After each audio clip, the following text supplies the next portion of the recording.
Last night, I had the best night's sleep. I was deeply unconscious. I woke before my alarm. I felt refreshed and ready for the day. It felt great. I can't remember the last time I had such a great night's sleep. And that's the problem. When was the last time you woke up feeling genuinely rested? Not functional, not, I think I can just get through the day, but actually rested, clear-headed, energized, ready, like you fully recharged. For a lot of people, it's hard to remember. And maybe if we got a better night's sleep, we would remember. That's the irony. But there's actually a scientific explanation for this. Sleep scientists have discovered that while you sleep, your brain activates a cleaning system called the glymphatic system, and it literally flushes toxic waste products out of your brain. One of the key substances it clears is amyloid beta, which is the same protein that is found to build up in people who have Alzheimer's and dementia. Let me just let that sit for a minute. So here's the crucial part. This cleaning process happens almost exclusively during sleep. So if you're not getting enough quality sleep, this waste accumulates night after night, year after year. The research is now clear enough that sleep deprivation is considered one of the most significant modifiable risk factors for dementia and Alzheimer's disease because of the buildup of this amyloid beta. So it's not a correlation, it is a risk factor, like smoking is a risk factor for lung cancer. Now, if that is not a reason to get your 8 hours of quality sleep every night, I don't know what is. I'm Shirin Chinnock, and this is habit number 5 in the 10 worst habits for your health series. And today we're talking about poor sleep, what it's costing you, far beyond feeling tired, but why so many of us are totally okay with not getting enough sleep, and the exact habits that will transform the way you sleep for good. So what do we mean by poor sleep? Poor sleep is any pattern of sleep that leaves you chronically under-recovered. Poor sleep can occur for several reasons. Adults need at least 7 to 9, not 5 to 6 hours of sleep every night. Poor sleep can also occur if you're waking frequently, not reaching that deep sleep phase, and you're feeling under-refreshed even after a full night's sleep.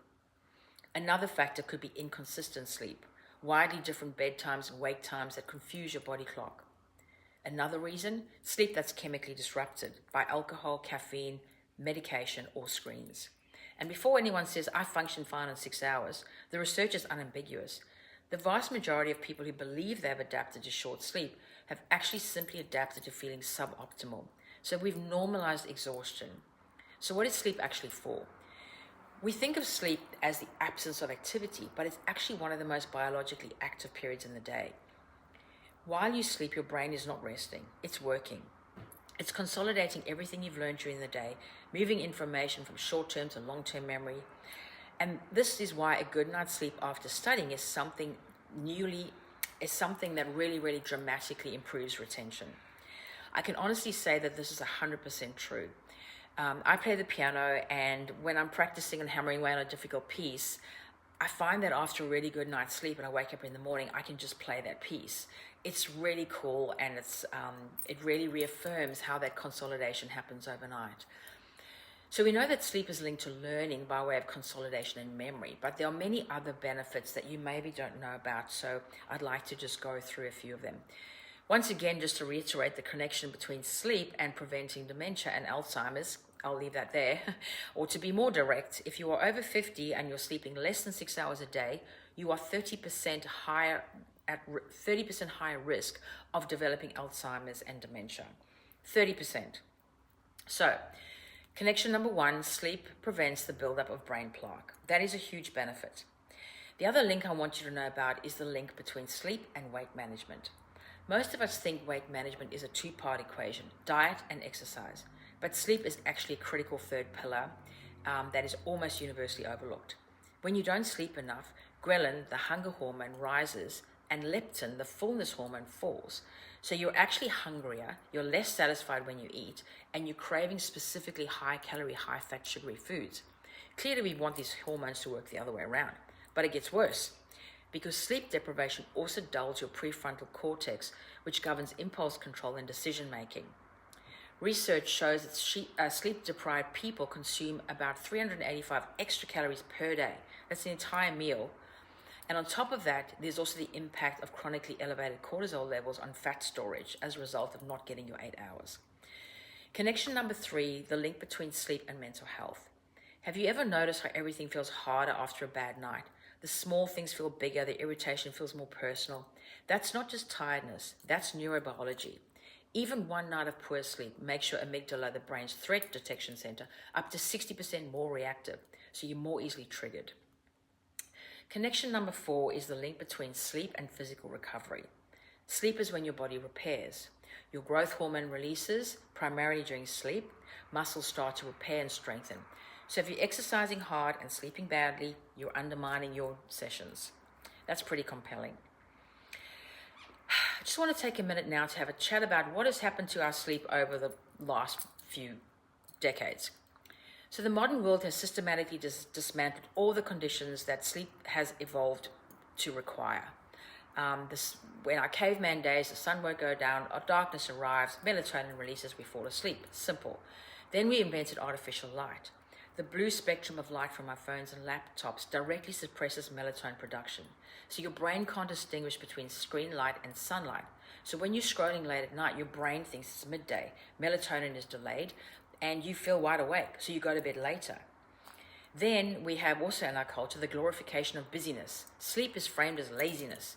Imagine the scenario. Imagine me going to work in the morning and saying, oh, I got only 3 hours sleep last night, but hey, I'm fine. Let's get to work. Where would you like that high-rise scaffolding set up? Or what time is my first brains operation scheduled for?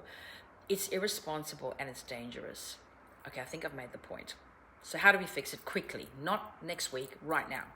And I've got good news, because sleep responds very quickly to the right behaviors. And there are 12 evidence-based habits that I want to leave you with that will transform your sleep.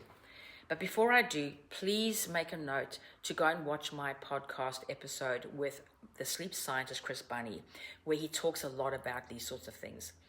Here are the 12 sleep saver tips I want to share with you, and I'll rattle them off really quickly. Number 1, fix your wake-up time. Get up the same time every day. Get morning light within 30 minutes of waking. This is number 2. Number 3, create a wind-down routine at the end of the day. Number 4, cool, dark, and quiet bedroom around 18 degrees centigrade is optimal. Number 5, caffeine cutoff between 1 and 2 p.m. Number 6, understand alcohol sedates, it doesn't restore. Number 7, have a brain dump before bed so you don't wake up worrying about all the things you have to do. Protect your total sleep time. Finish eating 2 hours before you go to bed, and time your exercise within 2 to 3 hours of bedtime. Number 11, make sure that you don't lie in bed awake, and if you get up, that you go and do something constructive and then go back to bed, and make sure that you reserve your bed for sleeping and rest only. So don't work on your bed, in your bed. That will just confuse your signals when it's time to go to bed. So, in closing, let me be dramatic. Sleep is the number 1 most important habit for your life. It is the number 1 most important thing that you need to be doing to be the best version of yourself. And not just for you, for others around you. Set the example for those that you care about so that they also can really value and put a lot of emphasis on getting that good quality sleep. I would love to hear what your sleep challenges are. Please go ahead and log on to my website, www.foryourlife.com.au. I've posted a blog there. You can read more about the 12 sleep saver tips that I've just discussed very briefly here. Please subscribe because we've got more habits to go. I'll see you in the next one.